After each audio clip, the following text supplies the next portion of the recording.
আসসালামু আলাইকুম রহমতুল্লাহি ওবরকাতুহু। সম্মানিত দর্শক, বাংলাদেশের যে জুলাই আগস্ট বিপ্লব, এখন এটি কি বিপ্লব নাকি গণ অভ্যুত্থান নাকি গণজাগরণ, কোনটি? এটি নিয়ে লম্বা আলোচনা হতে পারে, তর্ক হতে পারে, বিতর্ক হতে পারে। কিন্তু এটার একটা বাস্তবতা হলো যে ১৫ বছরের একটা শাসক শ্রেণী, তার মধ্যে ১০ বছরের শাসনটিকে বলা হয় অবৈধ, কোনো সন্দেহ নেই। এবং এই অবৈধ শাসনটিকে বৈধ করার জন্য আগের রেজিম যারা ছিলেন তারা যতা যতটা সম্ভব মিথ্যাচার, যতটা সম্ভব অনাচার, বিচারহীনতা, এই জিনিসগুলো করেছেন এবং সঙ্গে সঙ্গে ছলে বলে কৌশলে মানুষের মুখ বন্ধ করার জন্য শক্তি প্রয়োগ করেছেন, কৌশল প্রয়োগ করেছেন, অর্থ ব্যয় করেছেন এবং অনেককে এই পৃথিবী থেকে ভব নদী পার করে পরকালে পাঠিয়ে দিয়েছেন। তাদের সেই অবৈধ শাসনকে হালাল করার জন্য আয়নাঘর তৈরি হয়েছে, আরও অনেক কিছু। এবং হীরক রাজার দেশের মতো করে নিজেদের শাসন ক্ষমতাকে এবং শাসনকালকে বিশ্বের কাছে, মানুষের কাছে দৃশ্যমান করার জন্য তারা অনেক মুরাল তৈরি করেছেন, ভাস্কর্য তৈরি করেছেন, মূর্তি তৈরি করেছেন, গল্প লিখেছেন, কবিতা লিখেছেন, সাহিত্য তৈরি করেছেন, চলচ্চিত্র নির্মাণ করেছেন, কিন্তু শেষ রক্ষা হয়নি। এখন আমাদের নতুন প্রজন্মের ছাত্রনেতা, সমন্বয়ক হিসেবে যারা পরিচিত, তাদের নেতৃত্বে, তাদের আহ্বানে, তাদের আত্মত্যাগে একটা বিপ্লব হয়েছে, যেটাকে অনেকে, যেটা বললাম, গণজাগরণ, গণবিস্ফোরণ কিনা গণ অভ্যুত্থান বলার চেষ্টা করছেন। এখন এই যে বিপ্লবটি হলো, এটি প্রি প্ল্যান্ড নয়, নিঃসন্দেহে এটি প্রকৃতির একটা দান, অবারিত দান। তো এই যে সফলতা, এই অবারিত দান, আল্লাহর দেয়া নিয়ামত, এটিকে হাতে নিয়ে, কাঁধে নিয়ে, মাথায় নিয়ে যেভাবে শুকর গুজার আমাদের করা উচিত ছিল, আমরা প্রথম দিন থেকে সেটি শুকর গুজার করিনি। আমরা একবারও কেউ আল্লাহকে ধন্যবাদ জানাইনি। আল্লাহ যে বলেছেন, ওয়াম্মা বি নিয়ামাতে রব্বিকা ফাহাদ্দিস, যে তোমাদের প্রতি যে নিয়ামত আল্লাহ দেন, সে নিয়ামত পাওয়ার পর সর্বদা সে নিয়ামতের শুকরগুজার করো। আমাদের কেউ, এই যে শেখ হাসিনার পতন হলো এবং ডক্টর মোহাম্মদ ইউনূসের একটা সরকার হলো, মসজিদ, মন্দির, গির্জা, প্যাগোডা থেকে শুরু করে মানে কোনো একটা জায়গাতে দৃশ্যমান আমরা দেখিনি যে আসুন আমরা আজকে আল্লাহকে ধন্যবাদ জানাবো। আমরা যেখানে ব্যর্থ হয়ে গিয়েছিলাম, আমরা যেখানে পরাজিত হয়ে গিয়েছিলাম, সেই পরাজয়ের উপরে আল্লাহ রাব্বুল আলামিন আমাদেরকে রক্ষা করার জন্য আবাবিল পাখির মতো ছোট ছোট এই কিশোর, তরুণ, যুবকদের দিয়ে আমাদেরকে এত বড় একটি নিয়ামত দান করলেন। আমরা কেউ সেই শুকরগুজার করিনি আল্লাহর কাছে। অধিকান্ত যেটি আল্লাহ দিয়েছেন আমাদেরকে, তো আল্লাহকে বাদ দিয়ে আমরা বলার চেষ্টা করেছি যেটা আমি করেছি, আমার কারণে হয়েছে, আমাদের কারণে হয়েছে। তো এটা বলতে গেলে আসলে আপনি আল্লাহকে আপনার জায়গাতে চিন্তা করুন যে আপনি কোনো কাজ করেননি, কোনো কিছু করেননি, জাস্ট হালকা হালকা পাতলার উপর একটু, যাকে বলা হয়, যে কাজ করেছেন, কিন্তু আপনাকে হিমালয়ে সম একটি সফলতা দিয়েছে। আর সেই সফলতা লাভ করার পরে আপনি বলেছেন বা বলছেন, তা তো বটেই, এরকমই তো হওয়ার কথা, আমি তো হিমালয়ের জন্যই তো পরিশ্রম করেছি, এই জন্য আমি হিমালয় পেয়েছি। তো এই জিনিসগুলোর কারণে কি হচ্ছে, এই বিপ্লব, এই গণ অভ্যুত্থান, এই গণবিস্ফোরণের যে বরকত, রুহানি বরকত, তারপর এটির যে আসমানি বরকত, মারিফতি বরকত, খোদাই বরকত, এটি আমার কাছে মনে হচ্ছে আল্লাহ উঠিয়ে নিয়ে গেছেন। নচেত যেভাবে হওয়ার কথা ছিল এখনো পর্যন্ত তার একটা নেতিবাচক জিনিস হয়নি। যেমন একটা বিপ্লব হলে প্রতি বিপ্লব হয়, আমাদের এখানে এই ৩ মাসের মধ্যে প্রতি বিপ্লব তো দূরের কথা, প্রতি বিপ্লবের পও আমরা এখনো শুনতে পাইনি। তারপর মানুষ অসীম ধৈর্য নিয়ে এখনো পর্যন্ত সহযোগিতা করে যাচ্ছে।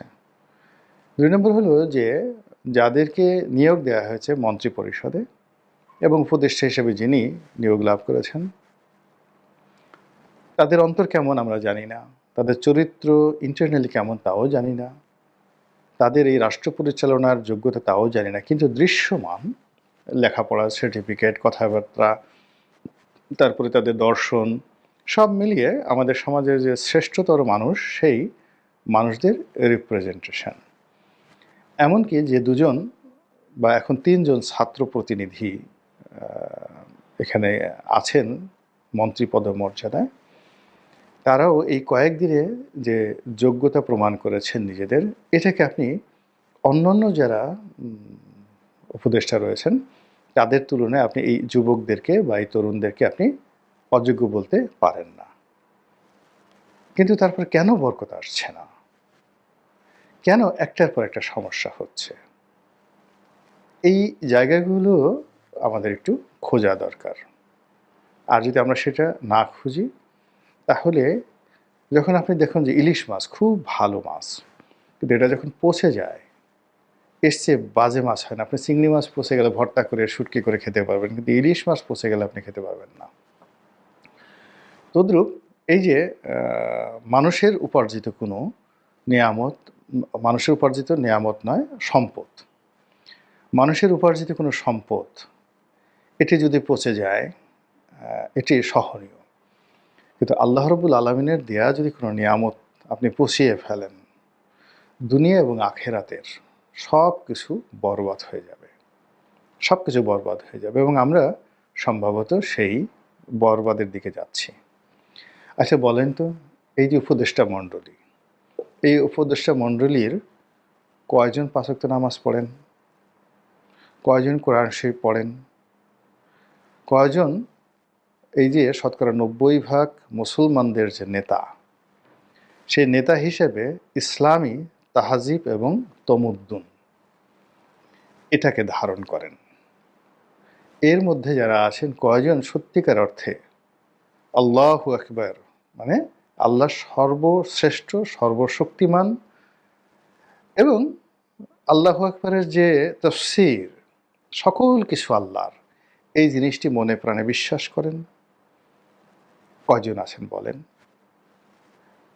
এর বাইরে যদি আপনি সমালোচনা করতে চান, এখানে জেনাকার, ব্যভিচার, তারপরে সমকামিতা ইত্যাদি যে বিষয়গুলো আমাদের সমাজে খুবই নিন্দনীয়, সারা দুনিয়াতে মহাকালে নিন্দনীয়, এবং এই সমস্ত কুকর্মের জন্য এক আসমান থেকে এক সরাসরি গজব নাজিল হয়েছে।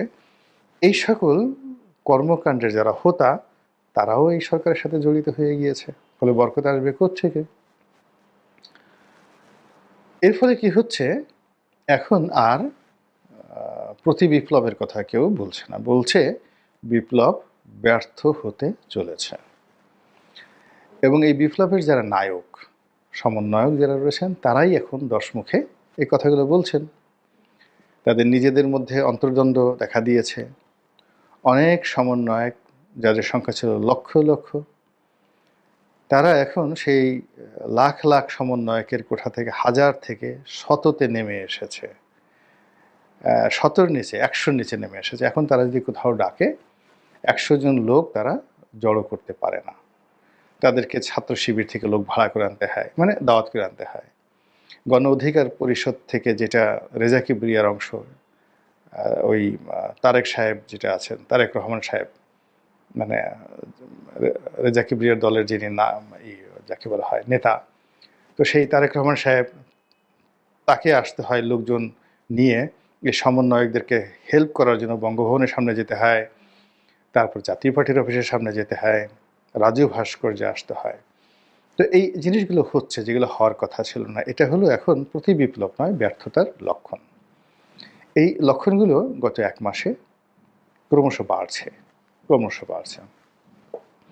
এবং মানুষ যখন একটা সার্টেন লিমিট পর্যন্ত ব্যর্থতাকে সে অ্যাবজর্ব করতে পারে, ধরতে পারে, এবং একটা নির্দিষ্ট সীমা পর্যন্ত সে ঘুরে দাঁড়াতে পারে, ব্যর্থতা থেকে সফলতার দিকে যেতে পারে, তারপরে আর পারে না, এরপরে তার পতন হয়, সে হতাশাগ্রস্ত হয়ে পড়ে এবং তার মুখ দিয়ে, শরীর দিয়ে হতাশাব্যঞ্জক বিভিন্ন কথাবার্তা বেরোতে থাকে। তো এখন এই যে বিপ্লব কি ব্যর্থ হতে যাচ্ছে, এই কথাগুলো বাইরের লোক তো বলছে ওদের দিন শেষ, আর হবে না, ওরা কোথায় যাবে। সে জেডাই খান পান্না তো অনেক আগেই বলেছেন যে আর থাক, আমার মুখ দিয়ে এই কথাগুলো বললাম না, আপনারা বিখ্যাত যে আইনজীবী জেডাই খান পান্না, তার যে কয়েকটি সাক্ষাৎকার, তিনি পাসপোর্ট নিয়ে কী বলেছেন, ভিসা নিয়ে কী বলেছেন, বিমানের টিকিট নিয়ে কী বলেছেন, সেই জিনিসগুলো আপনারা দেখে নেবেন। তো এটা উনি বলেছেন একেবারে সেপ্টেম্বর মাসে। তো সেপ্টেম্বর গেল, অক্টোবর গেল, এখন নভেম্বর চলছে। আর এই নভেম্বর মাসে এসে স্বয়ং যারা নায়ক, তাদের মধ্যে অনেকগুলো গ্রুপিং হয়ে গেছে। যাদের বাড়ি নোয়াখালী, তারা বলছে যে সব চট্টগ্রাম থেকে উপদেষ্টা নেওয়া হবে কেন, উপদেষ্টা তো নোয়াখালী থেকে নেওয়া হতে হবে। এই অভ্যুত্থানে যারা আহত হয়েছেন তারা মাসের পর মাস পঙ্গু হাসপাতালে অসহায়ভাবে পড়ে আছেন, কেউ খোঁজ নেয়নি। এই অসহায় সমন্বয়করা হাসপাতাল থেকে অসুস্থ শরীর নিয়ে রাজপথে এসে শুয়ে পড়েছেন। আপনি চিন্তা করতে পারেন যে কত বড় অবমাননাকর খবর দেশ এবং জাতির জন্য, আপনার আমার সকলের জন্য, যারা উপদেষ্টা মণ্ডলীতে রয়েছেন। বলতে গেলে এটা অনেকটা চপেটাঘাত তাদের সফলতার গালের উপরে। ফলে কি হলো, সেই আন্দোলনকারীরা পঙ্গু হাসপাতাল থেকে আলটিমেট টাইম দিলেন যে 4 জন উপদেষ্টাকে আসতে হবে এখানে, এবং রাত 10টার মধ্যে। আর সেই উপদেষ্টারা হুড় করে সেখানে যেতে বাধ্য হলেন এবং গিয়ে সরি ঠরি বলে তাদের চিকিৎসা করার বিষয়ে কথাবার্তা বলার চেষ্টা করলেন। আবার কেউ কেউ বলছেন যে বিপ্লব বেহাত হয়ে যাচ্ছে শীর্ষ নেতাদের মধ্যে। কেউ কেউ বলছেন যে আমাদেরকে এই বিপ্লবকে ব্যর্থ করে দেওয়ার জন্য রাজনীতিবিদ যারা আছেন তারা পরস্পরের সঙ্গে হাত মিলিয়েছেন, এবং এই রাজনীতিবিদরা যত বেশি হাত মেলাবেন, তাদের মধ্যে ঐক্যবদ্ধতা আসবে, তারা এগিয়ে যাবেন, ততই আমাদের ফাঁসির যে দড়ি ফাঁস, নাউজুবিল্লাহ মিন যালিক, এটা যেন আমাদের সন্তানদের জীবনে না ঘটে। তো এটা ক্রমশ এগিয়ে আসছে, এবং এটা যে কত বড় একটা নির্মম কান্না বিজড়িত একটা কথা। এই ছেলেগুলোর দিকে আপনি চিন্তা করেন যে আগস্ট মাসের 3, 4, 5, 6, 7 এদের প্রতি আমাদের কী ভক্তি ছিল, শ্রদ্ধা ছিল, স্নেহ ছিল।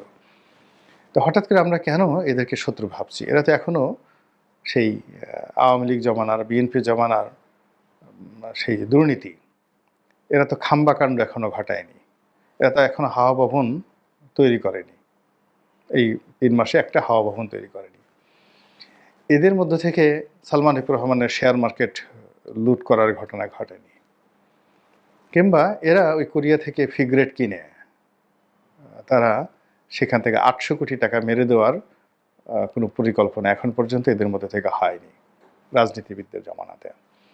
এরশাদ জামানাতে জাপানি বোট মারুবিনি কোম্পানি, তারা সেই মারুবিনি কোম্পানির কাছ থেকে কমিশন নেয়নি। এরা এখনো পর্যন্ত একটা ব্যাংক দখল করেনি, একটা সিঙ্গেল ব্যাংক দখল করেনি, এবং কোনো ব্যাংক পাড়ায় তারা যায়নি। তো কেন আমরা তাদেরকে ফাঁসির মঞ্চের দিকে নিয়ে যাচ্ছি? তারা কি উপদেষ্টা হতে চেয়েছেন বলেন তো? এই 2 জন লোককে কেন উপদেষ্টা বানানো হলো, যেখানে লক্ষ লক্ষ ছাত্র আন্দোলনে অংশগ্রহণ করেছেন এবং তাদের মধ্যে কোনো ইউনিটি ছিল না, ঐক্যবদ্ধ ছিল না, সময়ের প্রয়োজনে তারা ঝাঁপিয়ে পড়েছিল অনেকটা মুক্তিযুদ্ধের মতো করে।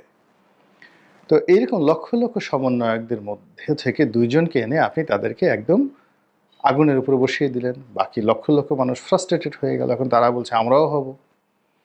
এই বিভেদ আপনাদেরকে করার কে আপনাদেরকে অনুমতি দিল? কে আপনাদেরকে প্ররোচিত করলো? বা কেন আপনি এই তরুণ ছেলেদেরকে আপনি বিপদে ফেললেন? তারপর আপনি সমন্বয়কদের মধ্যে 2-3 জনকে নিয়ে সবসময় ঘোরাফেরা করছেন এবং 2-3 জনকে সামাজিক প্রোটোকল দিচ্ছেন, 2 জনকে বা 3 জনকে আপনি মন্ত্রী পরিষদে নিয়েছেন, 3 জনকে আপনি বাইরে রেখেছেন। রেখে এই টোটাল 6 জনের জীবন এবং তাদের 6 জনের সঙ্গে যদি আরও 10 জন করে আপনি যুক্ত করেন, 60 জন, 60 মানুষ, যাদেরকে এই 60 জনকে আমরা চিনি না, বাট আমরা 6 জনকে চিনি। ক্যাবিনেটের বাইরে যারা আছেন, সমন্বয়ক রূপে ঘোরাফেরা করছেন, এরকম 6 জন, সার্জিস সহ অন্য বাকি 2 জন, তাদেরকে আমরা চিনি। আর যারা ক্যাবিনেটে আছেন তাদেরকেও চিনি। এই 6 জনের জীবন একেবারে তামা করে দেয়া হলো কেন? রাজনীতি খুব খারাপ জিনিস। সেখানে রাজনীতির যারা প্রতিপক্ষ তাদেরকে ছাড় দেওয়া হয় না। যেখানে 15 বছর ধরে বেগম খালেদা জিয়া থেকে শুরু করে জামাতের আমির থেকে শুরু করে সমস্ত মানুষের জীবন তছনছ করে দিয়েছে যে আওয়ামী লীগ, সেই আওয়ামী লীগের মুখোমুখি এই 6 জন ছেলেকে আপনি কেন করে দিলেন? This is the first thing. কিংবা লক্ষ লক্ষ সমন্বয়ক যারা আছেন তাদের প্রতিপক্ষ কেন বানিয়ে দিলেন? এখন এই যে বিপ্লবটা যে প্রতি বিপ্লব হলো না, এখন যে ব্যর্থ হতে বসেছে এবং ফাঁসির দড়ি এগিয়ে এসেছে, এবং রাজনীতিবিদরা এই সমন্বয়কদের বিরুদ্ধে দাঁড়িয়ে কেন বিষোদ্গার করছে? এদেরকে তো সোনার ছেলে হিসেবে সবাই বরণ করে নিয়েছিল। কে এই কাজ করলো? কারা করলো? আমাদের সমন্বয়করা যদি এই বিষয়গুলো না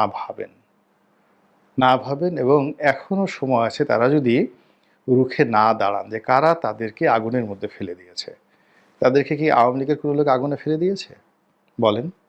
বিএনপির কোনো লোক কি তাদেরকে কখনো মারধর করেছে? তাদের সাথে কোনো ফাইটিংয়ে গিয়েছে? কোথাও তাদেরকে অপমান করেছে? জামাতের কেউ করেছে? করেনি। এমনকি জাতীয় পার্টিও করেনি। জাতীয় পার্টি বলেছে যে আসো, আমাদেরকে মারতে চাও মারো, কত তোমরা আমাদেরকে মারতে পারো সেটা দেখবো, কিন্তু তাদের সঙ্গে ফাইটিংয়ে যায়নি। কিন্তু কি এমন ঘটলো সমন্বয়কদের মধ্যে যেন তারা এই ফাঁসির রশি দেখতে পাচ্ছে? এটি যদি এই মেধাবীরা, এই তরুণরা, এই সমন্বয়করা বিচার না করে, বিশ্লেষণ না করে, তাহলে আসলে ফাঁসির দড়ি খুব দ্রুত তাদের দিকে আসতে থাকবে। এর কারণ হলো তাদের যারা প্রতিদ্বন্দ্বী হতে যাচ্ছে আগামীতে, তাদের দ্বারা যারা ক্ষতিগ্রস্ত হয়েছে, তারা বিদ্যা, বুদ্ধি, অর্থ, বিত্তে, প্রভাব, প্রতিপত্তিতে, শয়তানি বুদ্ধিতে, সব দিক থেকে এমন বিশ্ববিদ্যালয়ের প্রিন্সিপাল বা ভাইস চ্যান্সেলর, যে বিশ্ববিদ্যালয়ে এই যুবকরা এখন পর্যন্ত ঢোকারই সুযোগ পায়নি। তো বুঝতে পারছেন যুদ্ধটা আগামী দিনে কতটা অসম এবং বিভৎস হতে পারে। আল্লাহ আমাদের